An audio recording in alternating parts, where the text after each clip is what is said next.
From the word ghost, baby. Hello, and welcome back to From the Word Ghost, the paranormal podcast for believers and skeptics alike.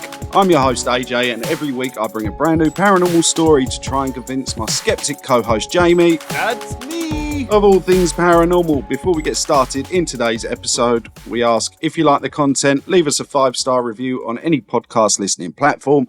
And if you're new to the YouTube channel, leave us a like and subscribe down below. Please and thank you. Jay, how are you doing this week, sir? Yeah, I'm doing alright. It's getting hot, the weather's getting nice. Must be nice. Yeah, maybe not where you are, but It's like here fucking 13 degrees here. This is our summer. This is our summer. Mate, I'm enjoying it. I'm in shorts and a t-shirt. I'm in shorts and a hoodie, but I went to the gym this morning. So. But anyway, Anything to escape the family. Oh, absolutely. Absolutely. Don't even hide it anymore. That 2 hours is bliss. Sure, I'll do cardio if it means... if it means that some you are me not time. here, yes, I will do that willingly. Today's episode, we are going to be going over the Fort Garry Hotel. Jay, do you know anything about the Fort Garry Hotel? Of course I know nothing. Absolutely. Why even ask? I wrote this so long ago, I'm questioning if I know anything about this. I don't even know about the Fort Garry Hotel. This is going to be a fucking roller coaster, guys. Strap yourselves in. Again, Garry being in the title. We've had Garry, Indiana. This one's spelt funny, though. It's 2 R's. Is that not how you spell Garry? Garry double R. No, Garry is spelled... Jesus Christ. G-A-R-Y. This probably isn't even Garry. Gary. It's probably Gary or Gary. something like... Gary, you spell Harry with two R's? You do spell Harry with 2 Exactly. R's. It doesn't mean shit. Does to me, Okay. the one reading It it. does to me, god damn it. Change how you pronounce this now. Right. The Fort Garry Hotel was built in 1913 by the Grand Trunk Pacific Railway in Winnipeg, Canada. And after its construction, it played host to a long list of guests: Queen Elizabeth, King George VI, Laurence Olivier, and Louis Armstrong, to name a few. I just like the way your brain was definitely ticking over there trying to What figure is out Roman numerals? King George VI. I can't be the only person that goes through the Rocky movies when they see Roman numerals. Oh, sweet Rocky. Rocky. Save me once again. Rocky 6, Adrian's Revenge. Oh, fucking hell. The hotel quickly grew in popularity due to its luxurious suites, extraordinary standards, and the most extravagant and lavish experience possible. Fuck me, this is riddled with spelling errors. Sounds like the perfect spot for a spare no expense vacation. That is until you hear the stories of what is said to lie within the hotel, more specifically in room 202. I'll be real as well. When I think of spare no expense trip, I think of like Jamaica or St. Lucia or something. I don't think Winnipeg. I'm right there with you, yeah. I would love to go to Canada, but at the same time... Yeah, the Delaware of Canada. If I wanted to go somewhere bougie, I don't think Canada's even top 5 on the list, unfortunately. No. Right, room 202 has grown more and more popular over the years, with paranormal enthusiasts, reporters, authors, and even one Make-A-Wish child requesting this suite in particular. What? Jesus, you'd be pissed when you order John Cena and the lady in grey turns up beside your bed. Imagine, fucking hell. You can't see me. I'm slightly transparent. You can't see me. I'm dead. I'm a ghost. I'm sorry, Make-A-Wish child, but you could have asked for anything. Like, don't they ask for like Spider-Man normally? Not fucking. Yeah, don't you want to go to Disneyland? Nah, I want to go to Garry Hotel in Winnipeg. Actually, I want to go to Winnipeg. Why room 202? You ask. At the grand opening of the Fort Garry Hotel, one Lady Macmillan, the honoured guest to have stayed there on the first night of its existence. She was rumoured to have stayed in room 202 while she awaited the arrival of her husband in the coming days. Sadly, though, her husband never got the chance to stay in the lavish hotel. He was supposedly mere steps away from the front doors of the hotel when he was suddenly struck by a horse-drawn car, killing him instantly. What's even more sad is that Lady Macmillan was watching this from her hotel room window. That is like fucking the equivalent to being a cop that retires in a day and he gets shot on the job. Like, I'm retiring in a month.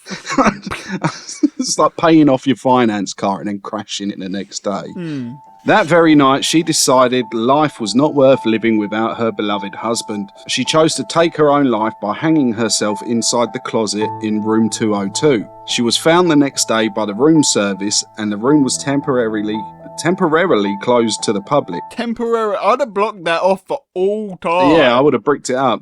I would have been like, nah. Oh, don't worry. Someone did die here, but we've fluffed the pillows. It's not completely bad juju. It's just a little bit of bad juju. We sprayed the Febreze. What more do you want? It's Yeah, fine. fucking hell. Over 10 years passed before room 202 was again opened for public use, purely due to the influx of wealthy guests. Unfortunately for the hotel, however, the room now seemed to harbour a presence that all feared, guests and staff alike. Just lazy staff. No one wants to. Can't go in there. 202, top floor. You're fucking mad, ain't you? I've got to carry a fucking mop and a fucking ghosts bucket. in there. I'm not doing it. It's ghosts. 100% ghosts. Can't do it. It's ghosts. Can't do it. It's not in my job description. You took a nap in there the other day. That's not work. I was possessed. What I do on my fucking break, Deborah, is nothing to do with you, right? Staff members would normally take great care in cleaning and maintaining all rooms at the hotel, but now room 202 was a job they wanted to get done quick. A former cleaner for the Garry Hotel had this to say about her feelings on room 202. Part 2. Canadian accent. Winnipeg edition. Get the hoose out, baby. The hoose is in the moose. Fucking hell. I don't know, this is just going to be American. As soon as well, Canadian is American. No, it's the exact same. As soon as I opened the door for room 202, it felt like you were interrupting something. The same feeling you get when you... What a cop out. Well, it is what it is. Unless you want to do it. The same feeling you get when you enter a bar and everyone stops what they're doing and turns around and looks at you. I would do all the oh Jesus. I would do all the tasks as quickly as I could, especially changing the robes in the closet. Just the sound of the closet door creaking was enough to turn my stomach. We used to draw straws. We used to draw straws over who would have to go in there next. I remember one time the staff that had been in there the longest locked one of the young fellows in 202 until the poor boy was in tears and quit. Jesus Christ. No minimum wage job is worth that. That's fucking hazing to a fucking new level, that is. That's not a prank, brother. That's a lawsuit. Is that not assault on some level? It's fucked. The boy that quit his job said that as soon as he was pushed into the room, the door shut, he flicked on the lights and was horrified by what he had seen. All four walls of the room started to bleed. The blood was supposedly streaming down the cream-coloured walls and soaking the carpet. He noted that the air got heavy and it felt like someone was clamping down on his head, almost crushing his skull. That is what someone would say if they cried whilst being locked in. Yeah. Well, there was ghosts. Mate, you'd cry as well if someone crushing your skull. Yeah, exactly. Sure, Johnny. Well, of course. Whatever helps you sleep at night. As the years went on, more and more strange events were beginning to happen in room 202. Not only the staff were victims of weird feelings and visions inside the room, now the guests were having a taste as well. In 1958, I was in Winnipeg on business. I had no idea of the history or fame of the Fort Garry Hotel when I booked my stay over the phone prior. But when I entered the lounge and reception area, I was pleasantly surprised. I was greeted like I knew the staff all my life. I was handed champagne at the counter. They even complimented my suit. Never had I had such a warm welcome. Now, guys, if we welcome him with the best greeting ever, maybe he won't notice the ghost. Yeah. Maybe he'll look past the claret on the walls. Hello, handsome. Is that a new haircut? Ignore the blood dripping down the walls. Let's get you to your suite. My stars and stripes, Brad Pitt staying at the hotel. Are you old enough to book a suite? Stop it. You're too young. Stop it. Quick, shoveling through the ghost. I was then asked my name. To my surprise, that warm, lovely, welcoming smile on the lady behind the desk's face seemed to melt away. I said, "Have we got a problem, ma'am?" She replied, "No, We have you down for room 202, but I'm checking to see if we have any others available. That wouldn't be necessary. As long as there's a bed to rest and a bath to bathe, I'll be fine. Why, yes, sir, of course. You'll be able to bathe in your blood. You will bathe in misery and bloodshed. Yes, you'll have a great night's sleep. In hell. She reluctantly gave me the room key before pleading with me again to wait while she checks for another room. Again, I disregarded her request, which was probably, now I think about it, the dumbest thing I've ever done. I opened the door to the room. I must say I was impressed. The room was spotless. I decided to skip dinner and rest up for the night. I bathed and got myself into bed. Around 11 p.m., I heard a creaking noise coming from the corner of the room. I tried to ignore it, the damn thing just wouldn't stop. I turned my bedside lamp on, and I could see the closet door wide open. Getting out of bed, I wandered over and closed it, fucking hell. But as I walked back to my bed, I felt something wet on my right foot. I sat on the edge of the bed and looked at the sole of my feet, and I was shocked to see that it was covered in blood. I washed my foot and inspected it, thinking I may have stepped on some glass or a razor without realizing. Nope, nothing. I investigated the carpet, but again, nothing.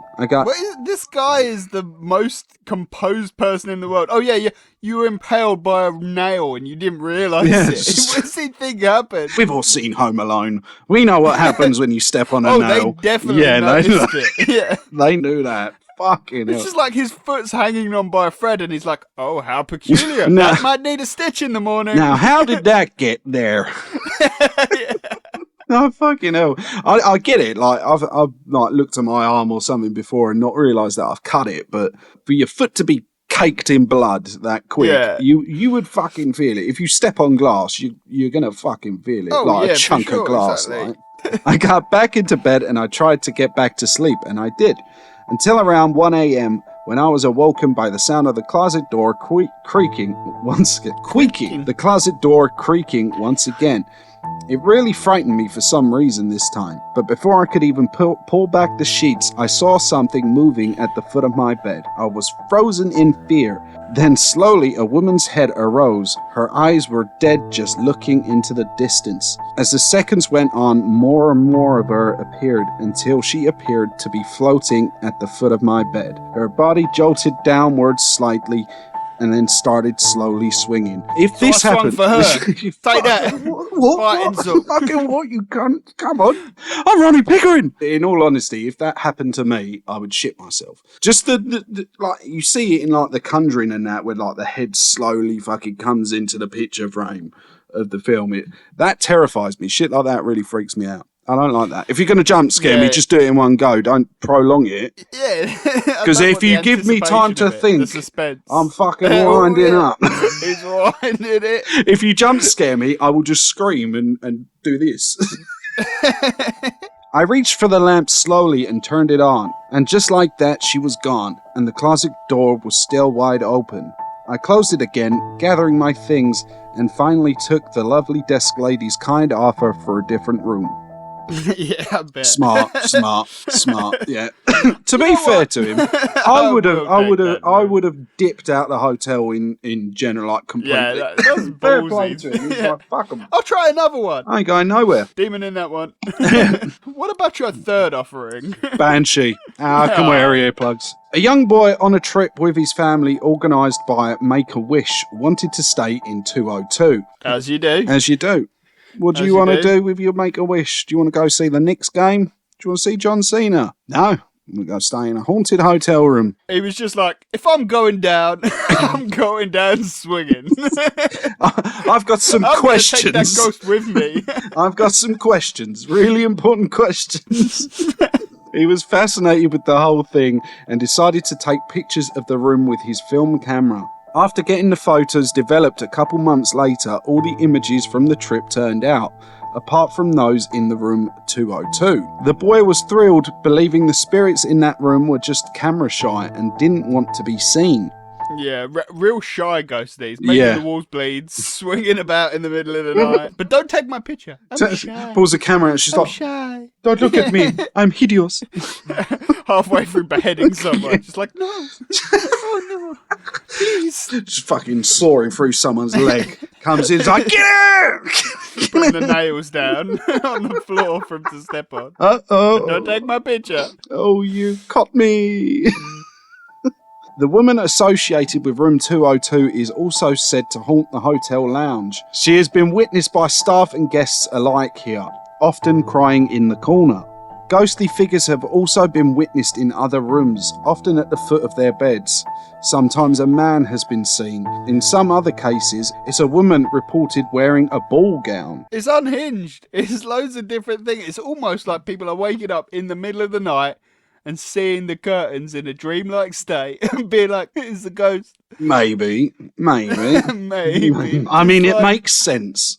I believe it more if it was everyone seeing the same thing. Yeah, and it's one room. Just the same thing. But that'd be boring. One room. I woke up and I saw an elephant wearing a tunic in my room. Okay, you son of a bitch. You got me. I'm in. On one particular occasion in 1989, a hotel employee cleaned the kitchen overnight. He had gone up the back stairway around 4 a.m. when he heard strange sounds coming from the locked dining room. He immediately went to get the key, and upon opening the door, he witnessed what looked like a figure of a man sitting at a table. He quickly ran to get another staff member to show them what he had seen. However, when they returned to the dining room, the figure had vanished. Could this have been Could this have been a hungry ghost or a guest that doesn't know the meaning of the kitchen's closed? It would be me. I'd be like, you said all you can eat buffet. I'm not fucking full yet, mate. To be fair, that sounds like hell for a ghost. Maybe you've done something really bad. You can't eat anything.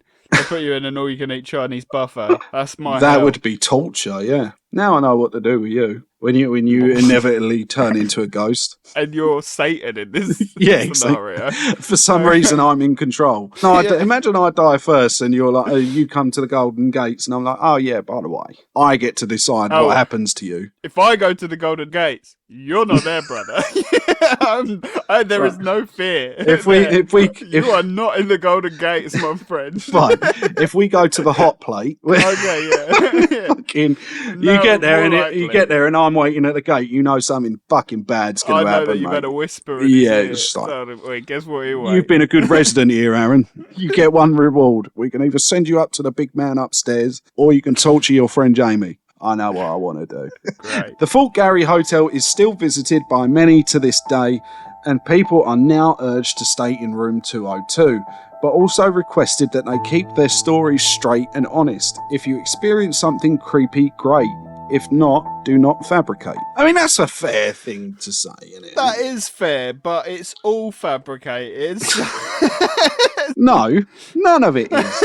None of it is. None of it's fabricated. Maybe the buffet table, that might be fabricated, but... That sounds like a guy who's just like, I swear, love, I cleaned it. It must have been the guy. I swear I cleaned the kitchen. I swear definitely locked the doors. The boys for a drink. I didn't go out with the boys for a drink. I was possessed. Promise. It was the buffet demon. He put me up to it. Right. That was the story of the Garry Hotel, the Fort Garry Hotel, Jamie. Garry. What's your thoughts? I think they named the hotel Garry Hotel, realised how boring it is, so they had to come up with this story. Should have gone with the Keith Hotel. The Keith Hotel. The Keith Hotel. Yeah, that's haunted. Yeah, fucking... Memories of the past, of the good old days. You get a Stella Artois and a fucking gram of Cove when you walk through the fucking door. Oh, yeah. Fucking top greeting. I'm haunted by all the things I've done. I voted Brexit. Now look at me. Right, so it's fair to say you don't believe that the Garry Hotel is haunted. I don't have enough evidence. No, me neither. What did the king say? What did King George the Sixth say? Well, Rocky VI said that it's definitely haunted. He said, Rocky, I can't find a Mickey. I can't find a ghost, Mickey. Shall we end it there? Please. Oh, fucking hell. Right, that's going to do it for us at From the Word Ghost. If you want to be our next listener story, Jay, where can they send their listener story to, please? You can send your story to fromthewordghost@gmail.com, or, like the ghost of Rocky, slid his fist through Aaron's head and made him forget about this story this week. Yeah. You can slide into our Instagram DMs. Slide. 3. Rocky 3, Rocky 2, Rocky... 3, 2, 1. I did it! 3, 2, 1. Whee! That's going to do it for us at From the Word Ghost. Join us soon and we'll continue to explore the unknown together. Good night. Good night.